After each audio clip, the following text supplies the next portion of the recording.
Welcome to Raise Nation Radio, the podcast for nonprofit movers, shakers, and change makers. We are here to fuel your passion with a daily dose of fundraising inspiration while keeping the conversations and connections from the annual Raise Conference alive all year long. Tune in for fresh perspectives, bold strategies, and the hottest trends lighting up the nonprofit world. Whether you're just starting out or a seasoned pro, buckle up.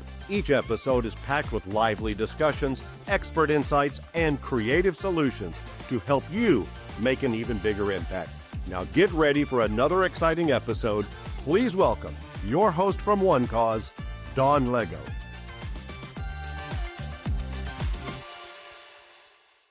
Hello and hello, Raise Nation. I'm so excited to be connecting with all of you today. It's been 4 years and we've journeyed through a lot together, just about every corner of the nonprofit world, I would say. We've had inspiring stories, behind-the-scenes insights, and really it's thanks to you. So if you're hearing this for the first time and you're new to the community, you have about 175 episodes to catch up with.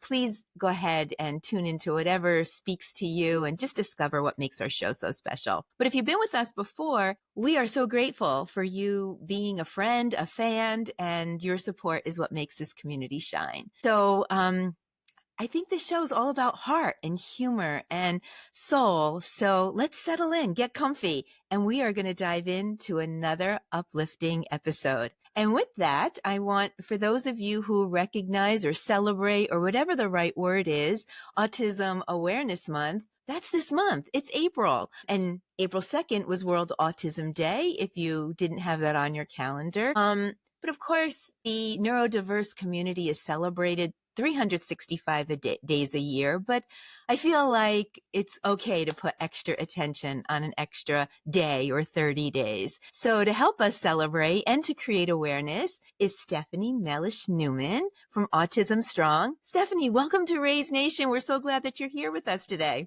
Thank you so much for having me, Dawn. This is just, I love that you say it's a 365-day thing because it truly is. Autism is something that is an everyday. But it was fun yesterday, World Autism Day, running around like crazy and seeing the passion of others wanting to kind of surround our cause and bring awareness and acceptance and inclusion to those that are autistic and have autism and really wear it as a badge of honor, some of them. I like the 3 words that you just mentioned: awareness, inclusion, acceptance. 3 words that we'll probably repeat quite a bit in this episode today.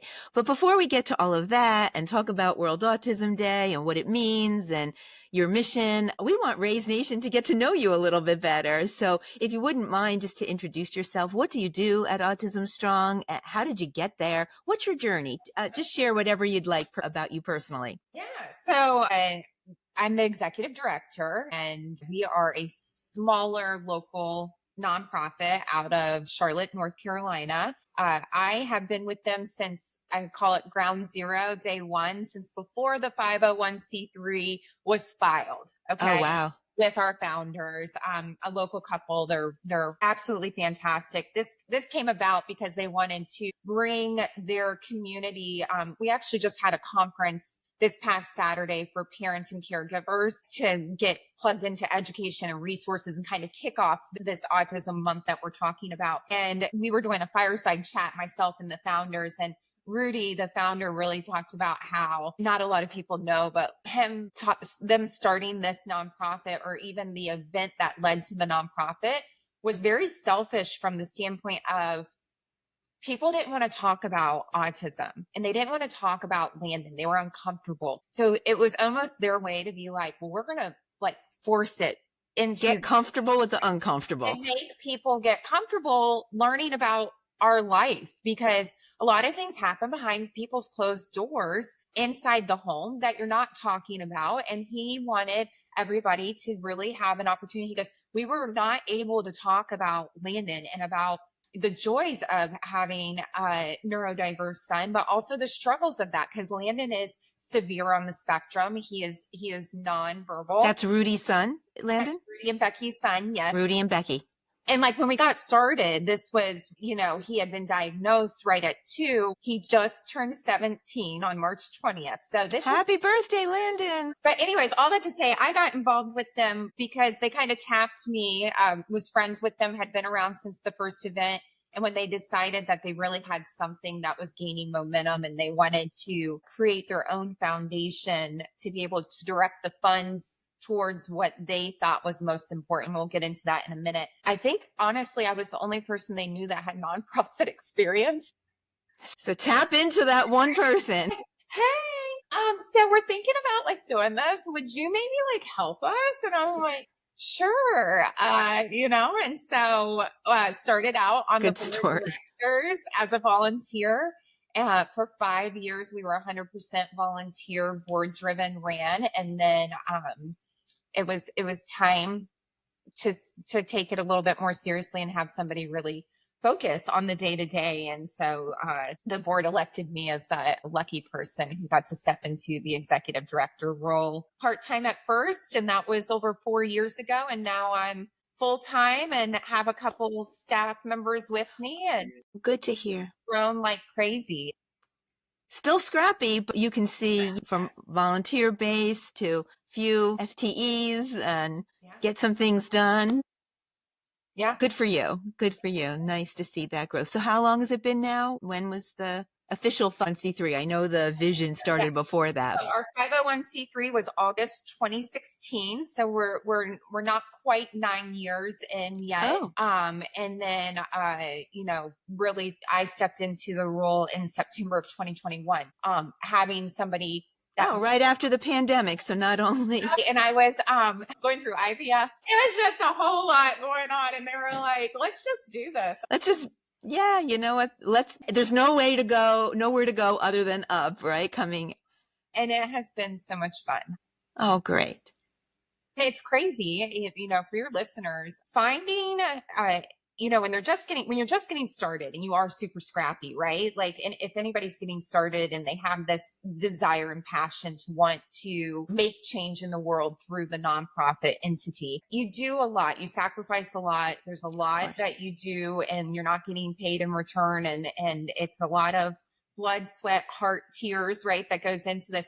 But when we made that transition to invest in somebody to actually make this their priority, not be like something on the side, is when we saw the most growth. Opportunities started to present themselves more. We made opportunities happen. More people came on board to support us. Our financials really accelerated. And so there's something to that of really wanting to make sure that you've got somebody that is owning it and calling it like, you know what? Accountable. Yeah. And to the community, to the neurodiverse community in particular, to the donors, to the board, just to be accountable. Yeah. And it's amazing what can happen when you tap into somebody to let them really take ownership and say, I'm going to steer this boat. And okay, Captain, let's do this. Let me just tell you, that was the one. I'm like, we are not the Titanic, y'all. We are not going down. We are going to like see how this is. It's okay, but you're not a rowboat either, so all good. Yeah. Sometimes it felt like it. Sometimes it felt like it. Well, you have to start somewhere. But I have so many questions, like how do you do it? How have you accomplished fundraising success? But I want to get back to the mission a little bit.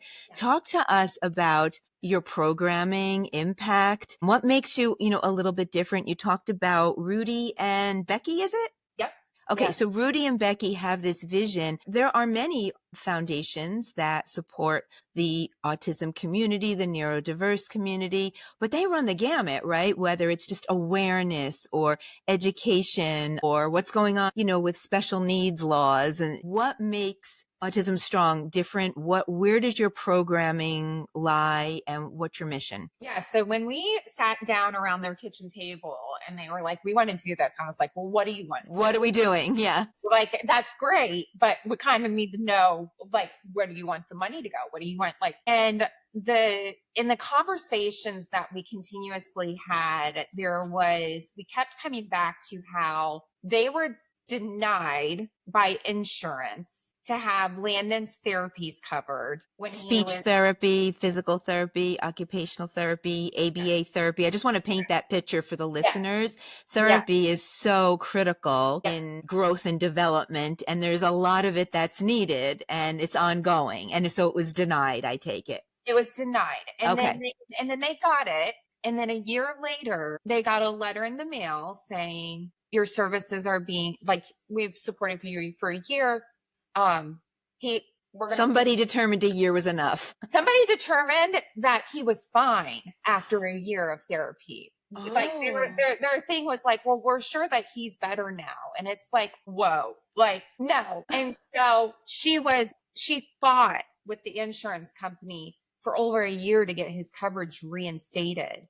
And so when we first started talking, it was, how do we help these families that either can't get their insurance to cover it, or they can't afford what it looks like because insurance isn't covering it, or even if their insurance is covering it, maybe they have a super high deductible, they're out of pocket expenses and maximums are super crazy, because it's not cheap. And there's a lot of when you're talking about early intervention and early diagnosis days, sometimes the recommendation is like a full-time job for these kids to go into therapy. They could be doing anywhere from 20 to 40 hours of therapy a week through the different avenues. And so it's expensive. It adds up quick.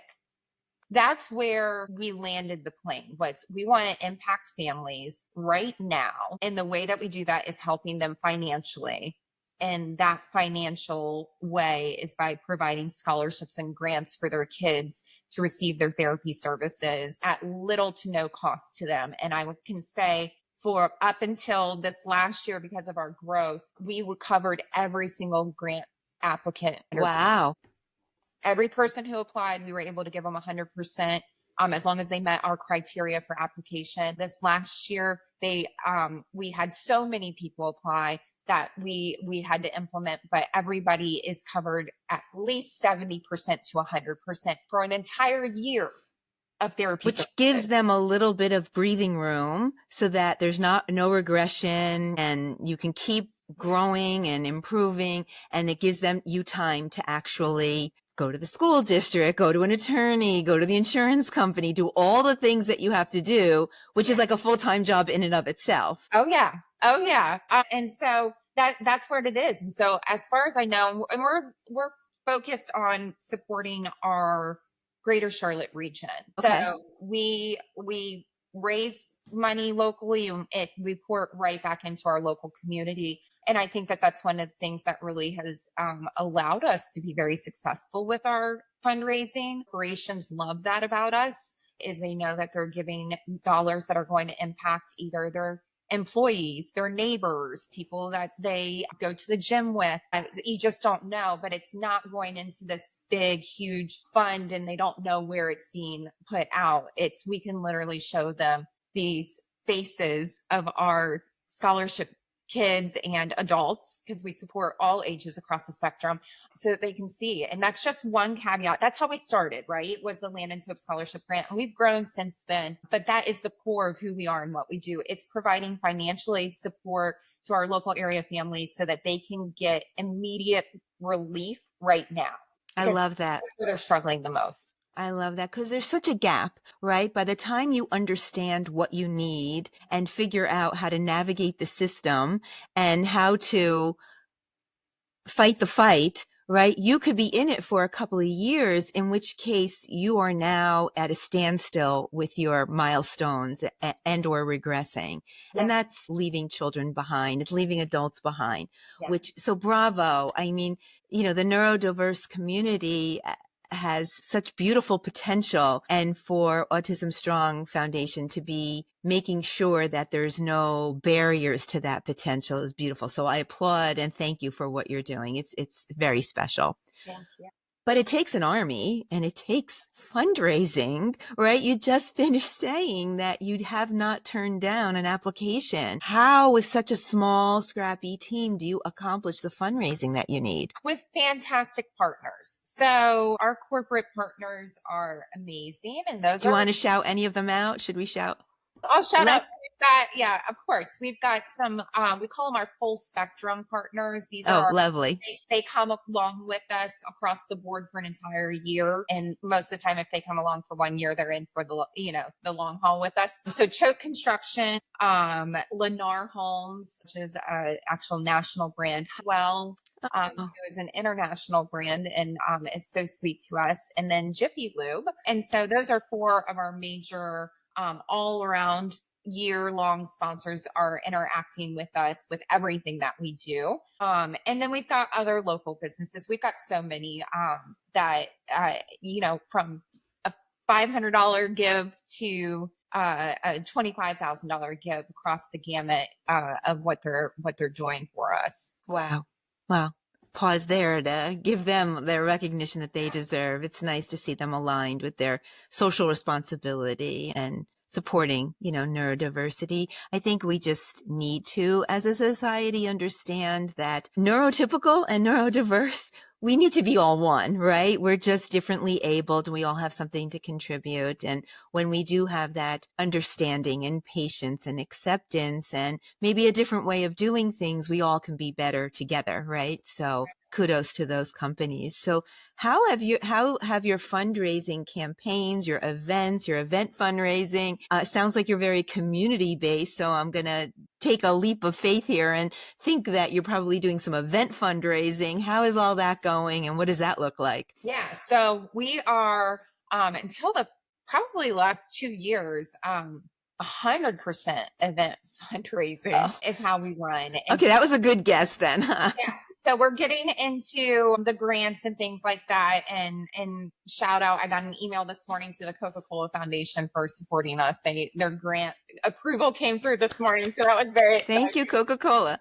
Yes. And so, but we do lots of event. And so the very first event that got us started is AMRAP for Autism. It's a CrossFit event. Becky and Rudy are extremely fit. That's how they introduced Landon to the community. It was through their CrossFit family. They did a workout in his honor. And the first year they did it, they raised $8,000. The next year, $16,000. The next year was 30,000. And that's when they tapped me and said, hey, I think we're onto something. Like, what do we do with this? Can we do our own thing? And we've gone up since then. So AMRAP is our signature, like mainstay event. We're going into the 12th one will be this year, the 12th year that we've done that event. And then since then we've added some other items because unfortunately, or maybe fortunately, not everybody likes to work out. Let's be real. Okay. So we were very into a certain community. And so we needed to make sure that we could do things that everybody could want to participate in and getting sweaty. Especially since inclusion is, Like, you know what, guys, sometimes I don't like doing these workouts.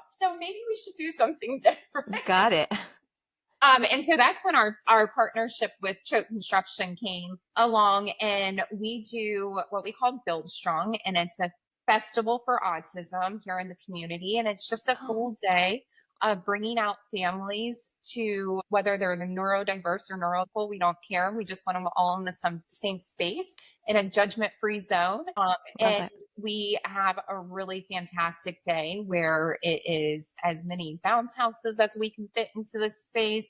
There's a cornhole tournament happening, a tent with autism resources. And then we've got, your typical festival type things with food, beer, wine, snow cones, ices, and I think we had funnel cakes the one year that. Ooh, I'm coming then. If your funnel cakes are on the menu, I'm coming. Big yard games and all kinds of things for the kids, like the mega Jenga on the lawn. Love that. Yeah, so fun.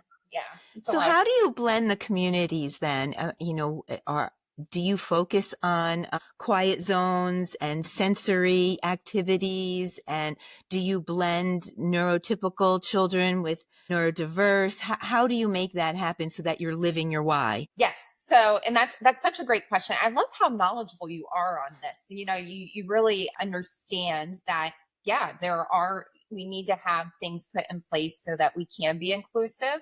And what does that look like? And so we have 2 hours. It started as an hour, but then we grew way too fast and too much, which is a great problem to have. So now it's 2 hours. But the 2 hours prior to the general admission opening is only for our friends on the spectrum and their families. And so they come in. We have no music playing. We actually got great feedback that the blowers on the blow ups create Loud. a lovely like white Oh, noise. they like the white noise. Okay. Yes, it's very calming because it's not like, and so it creates this really nice white noise when you don't have Buzzing. anything else going on that is, and it gives them access to everything without having to wait in long lines. They're not having to wait for any of the food or drinks, and they can really have the opportunity. And so we have 2 hours for that. And what we have noticed has happened, which is like my most favorite thing on earth, is the families the parents know their children best. So if they are done and tapped out, they leave at that point. And that's fantastic. But they've come and they've had their time and they feel super special for being able to be out in public in a safe zone where they don't have anything to worry about for their child. And then if they are capable in wanting to or doing great, they stay into the general admission. We don't kick them out. That wouldn't be inclusive. So we let them stay. And that's my favorite moment, is when the two cross over and I get to see all of these beautiful families just hanging out together.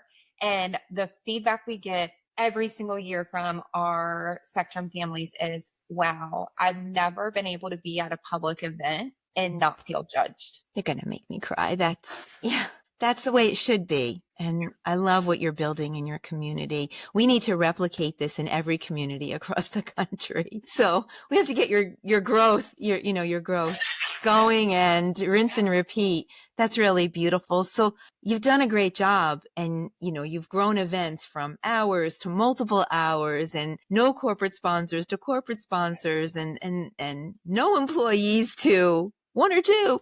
What do you need? What is it that you could use here and now? We know the monetary donations, and we're going to link all of that, right? How to donate, how to give. We're going to link that in the show notes. But what else could you use to catapult you to the next level? Yeah, I think what would really assist going to the next level is, Autism Strong has such a unique avenue of supporting the community with the financial aid support. And we've organically grown into we moved over to the Raleigh-Durham Triad region this last year. So we are in Charlotte, and then we've duplicated our model over in there. But really, it's we've grown organically, and it's through people who want to tap in and get involved and go, I really love what you're doing. How do I bring this to my area? What does this look like? So you're talking about, we need to build strong for every community. I agree, but we can't do that without people who are super invested in who we are at the core, our core values and our mission and what we're trying to accomplish.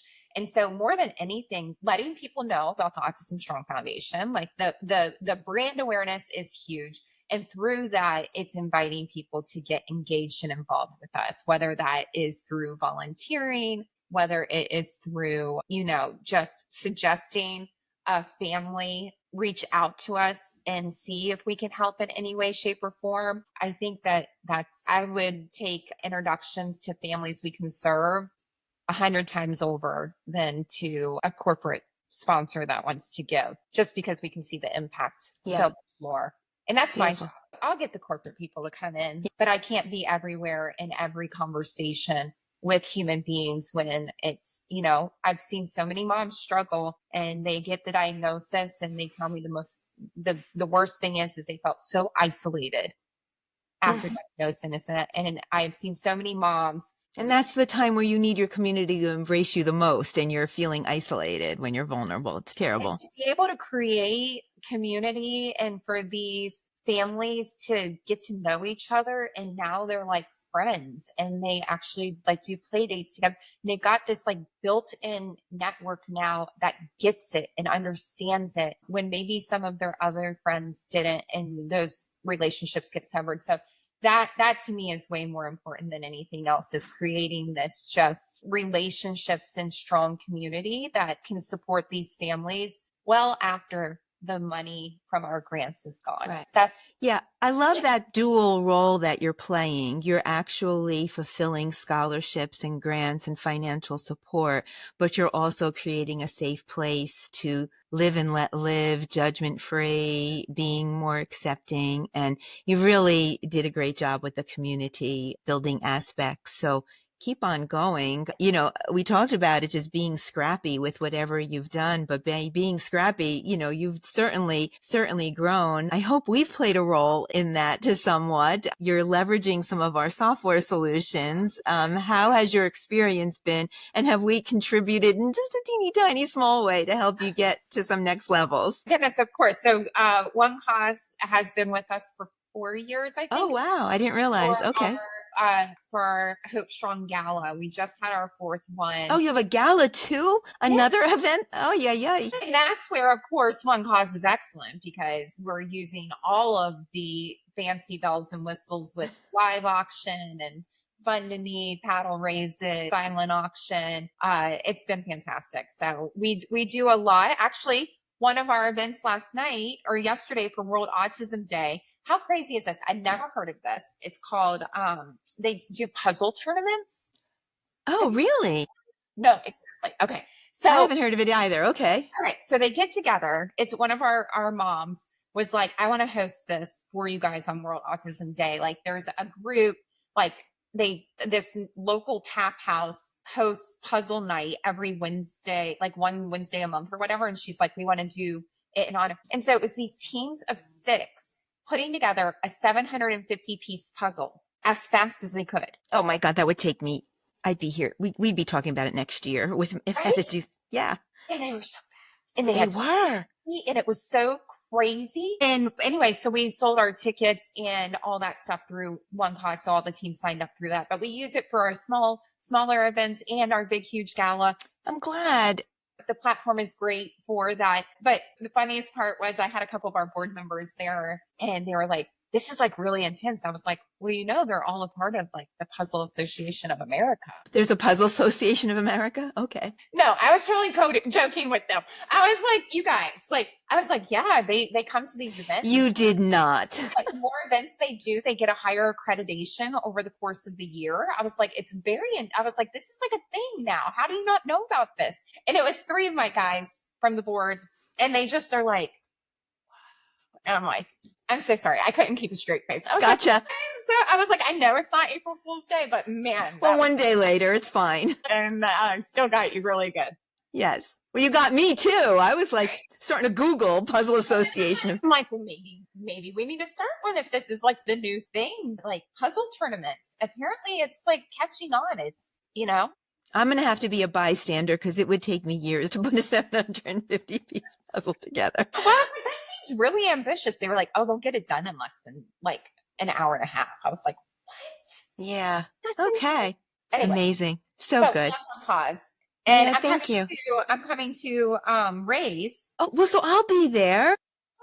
I go most years. It's one of my highlights of the year. We will have a version of Raise Nation at Raise, the Raise broadcast studio. So please come by and chat with us. We'll have multiple hosts. And we have Auction Packages. Kevin from Auction Packages will be co-hosting with me. We have HGA Fundraising, Samantha Swain and her wife, Kristen, who are amazing. So we have many podcast hosts that run the Raise broadcast studio. So we get to talk to as many nonprofits and thought leaders during the 2-day conference. I'm so glad that you'll be there. It's an experience. Have you been before? I have not. This is my first one. I will say it worked out calendar wise this year. We tried to go last year and I'm bringing my fundraising events manager with me, to pour into her. She has done excellent, but has not had a lot of fundraising experience. I'm like, we've got to get you there. You've got to like see what. I'm so glad. But San Antonio, I was like, I love San Antonio. The Riverwalk is beautiful. I love the Riverwalk. I love all of it. So I was like, done. I'm done. I'm there. I love the location. I was like, check. I'm so glad we can continue the conversation. I want to respect your time, but I do want to close with what's your vision? What are your dreams? What's on your wish list, your dream list, for the neurodiverse community and for Autism Strong. Maybe we could manifest it into happening. Right. Okay. So I will say, we have a lot. Charlotte's a very transient community, meaning there's not a lot of people. We call them unicorns if you find people that have actually been raised in Charlotte and still live here, because there's so many people that move here from somewhere else. I'm not originally from Charlotte, I'm from Ohio. So, because of that, there's a lot of exposure towards what other states are doing to support those with neurodiversity versus what North Carolina and South Carolina is doing. And so long-term vision, I would love to see our Carolinas catch up to some of the states that are really leading the way for how you... New Jersey, Massachusetts, Colorado, for sure. Yeah.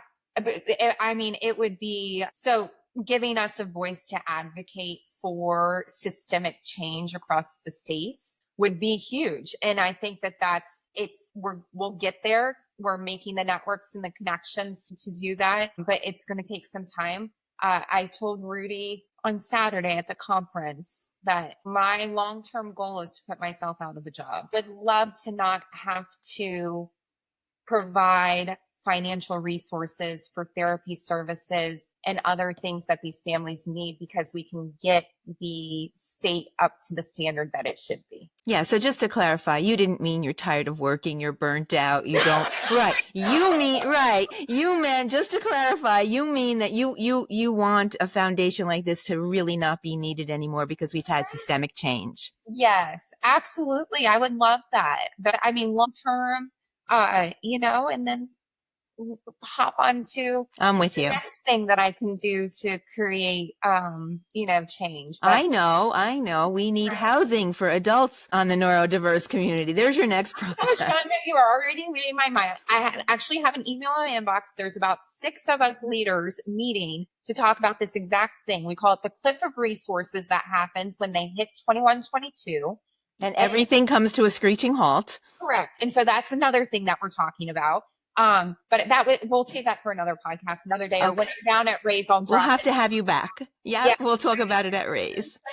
There is so much that needs to happen. So much. And we're glad that you're doing it. We're glad that somebody, Captain, is steering that ship. And so much gratitude to Rudy and Becky and Landon for just having we're going to do this, right? We don't like what we're seeing. We're going to change it. And it is an honor and a privilege for One Cause to partner with you and play just a teeny tiny small role, right? We know that our role is small, but it is what we do. And, this is what we live for really every day. So thank you so much. Yeah.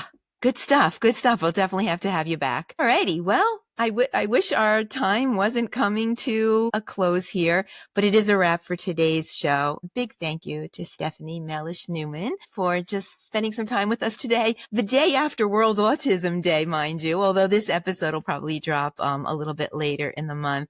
And of course, in the busiest month of the year. Really appreciate your time. And to our audience, thank you for tuning in again. You're so truly the heartbeat of our community. Your voices and experience just make everything unique about Raise Nation and make it inspiring. So don't be a stranger. Just like Stephanie, join us on the show, share your story, and let's continue building this incredible community together. But until next time, you stay fearless and keep raising the nation. Okie dokie. Let's go. Fearless Fundraisers, that's a wrap for today. A heartfelt thank you to our guests for sharing their stories, insights, and expertise. And to you, our fantastic audience, for everything you do to build brighter tomorrows in our communities. We hope today's content inspires you to amplify your mission and grow your impact. Don't forget to join us for new episodes every Thursday, wherever you listen to your podcasts, or catch us on YouTube and on demand at onecause.com. And before we go, we'd love your help in growing this podcast.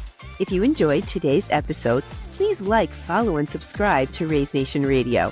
Share it with a friend, and please leave us a review so we can continue delivering content that inspires and empowers.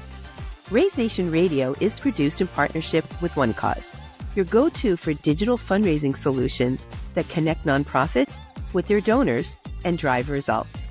Visit onecause.com or scan the QR code to schedule a one-to-one with their fundraising experts. and explore the latest tools and innovations to help you reach more and raise more.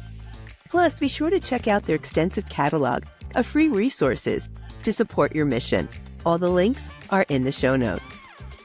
Raise Nation Radio is inspired by the annual Raise Conference, presented by One Cause. We'd love to see you in person at the next Raise event in September.